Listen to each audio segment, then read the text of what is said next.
morale. Une autre séquence a également fait parler ces derniers jours, c'est le fait que vous n'ayez pas réagi quand un journaliste d'une radio française qui vous a invité avait qualifié le FLN d'avant 62 de mouvement terroriste. Merci de reprendre cette anecdote. Elle m'a fait sourire ce jour-là, comme maintenant que tu me la poses.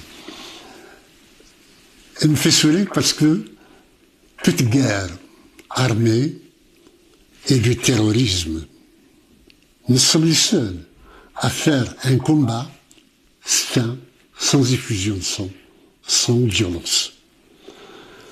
Et effectivement, le terrorisme était des deux côtés, aussi bien du côté de l'armée française que de ceux qui avaient pris les armes contre, c'était l'arme de l'époque.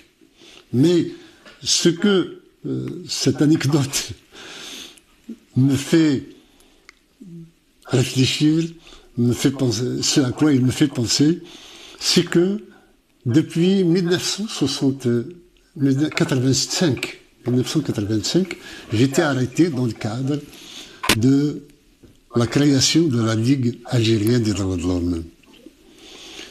Et le chef de Qasma, Diloula Oumalou, de l'époque, a été contraint de signer une déclaration selon laquelle mon père n'était pas un shahid. Puis, il y a eu même les services algériens qui ont fait, d'après ce qu'il a dit, le bonhomme qui a été attaqué en justice par la suite par Nordine Hamouda, que je salue au passage, fraternellement, que mon père aurait été tué en tant que traître par Amiroche. Il se trouve qu'Amiroche est mort bien avant mon père, donc il ne pouvait pas de sa tombe tuer mon père.